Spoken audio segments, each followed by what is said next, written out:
Debbie Christopherson, D-E-B-B-I-E, Christopherson, C-H-R-I-S-T-O-P-H-E-R-S-O-N. So last night, November 16th, around 11 p.m., Snoqualmie North Bend officer was conducting his rounds. He came to Torguson Park, saw a subject there. It was after hours. He asked the subject to leave. There was an altercation between the two of them, which resulted in a fight. The officer was knocked down, was struggling with the 33-year-old suspect, and the suspect reached for the officer's weapon. The officer responded by keeping his weapon intact, managed to get his gun out, and he shot and killed the suspect last night.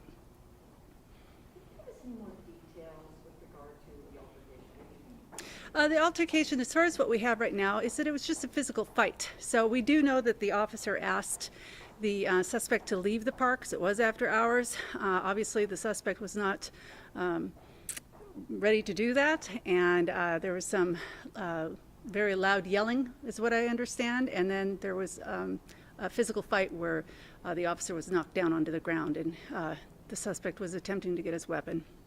I think early on we did a rule that there might have been a group of people that the officer approached. Now it sounds like there was just the shooting victim. Can you clarify what was the... Yes, so originally we were told that there was a group that the officer did contact. Just like with any investigation, that's why we don't provide too much information to start off with, because we're not sure of the exact facts.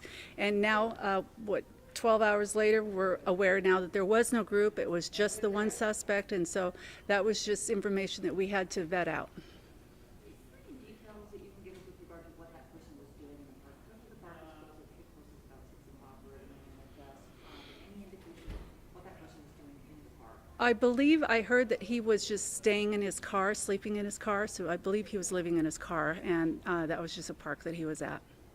Can you describe that car? Is it the car that's still there, or do you guys tow that vehicle? We did tow the vehicle. We have it for safekeeping right now.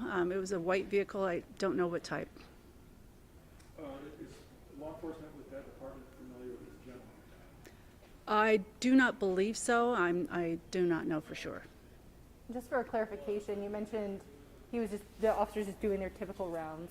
They weren't called to the park for any reason. That's correct, yes. And so North Bend is a kind of a sleepy town, and so the officer was driving through and he saw somebody at the park. It's after hours, and so he went to contact that suspect, yeah, and it was just during his routine. Do you guys have a name? We do, but I don't want to release that right now because it's still too early in our investigation, but we'll get that to you at some point. You just asked if they know, do they have a record? Like noteworthy things? No, Are you from here? no.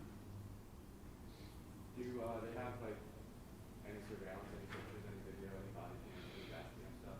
There is body cam after the fact, not of the incident itself. Is that policy? Like, do you know what has been policy as you guys investigate? Is it to activate immediately upon?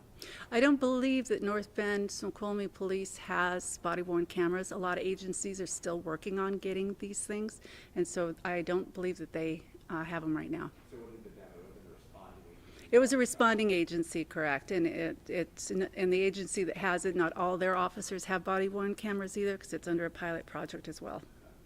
Can you explain what you guys do at this point as far as like the I-15, the next step, how it works, and then like the reason that you guys need to get involved? Yeah, so the investigative force team, the purpose of us is to provide transparency and to be independent of the police department that is involved. And so no one in that police department can be involved in this investigation. They're pushed out, so that way it's made transparent to the public and to the media that we are being fair and impartial. All detectives and commanders that respond, we complete a conflict of interest, so we all know the name of the officer that is involved. Anyone that has had a relationship or is aware or is friends with this officer cannot be part of this investigation.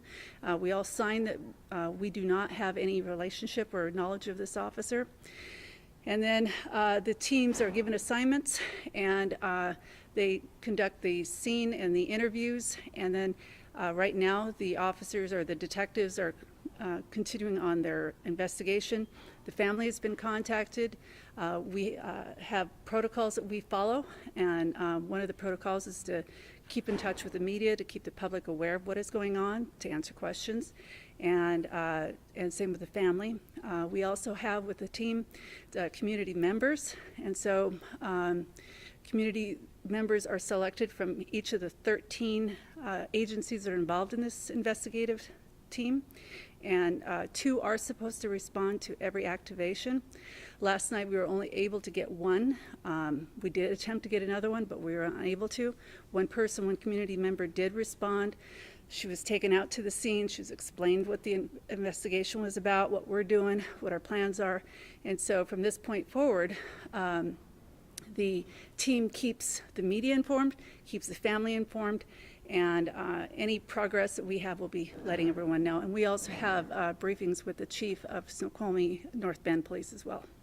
Can you just remind us the significance of this OIS in terms of the law? Yes. So this actually is our first activation for the Independent Force Investigation Team. And what it is that it has to be one of the 13 agencies that are part of this team, and also has to have injury or death involved, and there's other criteria as well. So we have a checklist that we go through, and this checklist and all the forms that we are completing is going into the investigative file, and eventually will be open for disclosure. I wonder if you might be able to give us maybe a few more specifics with regard to the altercation. Was this person sleeping in the vehicle when the officer approached? Did they get out of the vehicle immediately? Is there any of that?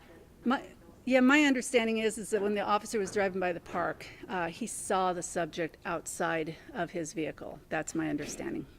And his belief or understanding came to learn that this man was sleeping in his vehicle? Yes, that he's homeless and he lives in his vehicle is my understanding. And again, he did not want to leave, and then that's how that. That would be my understanding since there was altercation.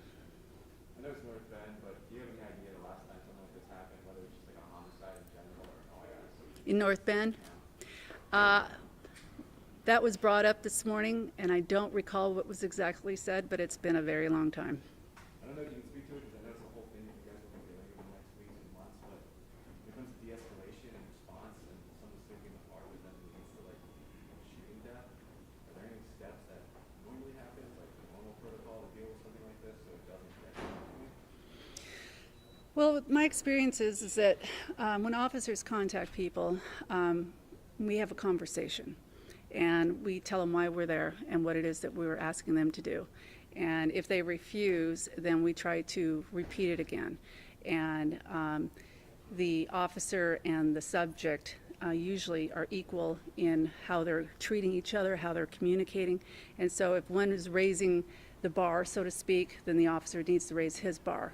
As for the exact de-escalation that was taken, I don't know. I wasn't part of any interviews, so but I know that de-escalation is very important at this time, and that officers need to be doing that.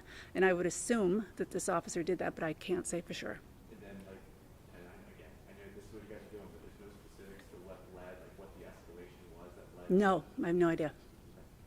But you did say the officer was knocked to the ground, right? Yes. And I'm just curious, what have you learned about the officer? How long has he worked with the department? How old is he? I know it's a male. I know that he had, his uniform was full of dirt and debris. He had a slight injury to his arm. As to how long he's been an officer, his age, any other demographics, I don't have that available, and we will eventually get that to you. If I have to, what's the next step for the process? Do you guys willing to? We gather all the facts, and we involve a prosecutor, and we get all the information to the prosecutor, and they make their decision. And then there's a specific timeline for that? No, just a thorough investigation. When you said that he's not from here, what else do you know about him? He just moved here recently, where from? And how do you know that he's not from here? Well, we do some checking, obviously, in databases and whatnot, and my understanding is that he has been traveling through some states, but I believe that he's been here for a while, and what that means, I don't know, but he's just not from here, yeah. and his family is not from here.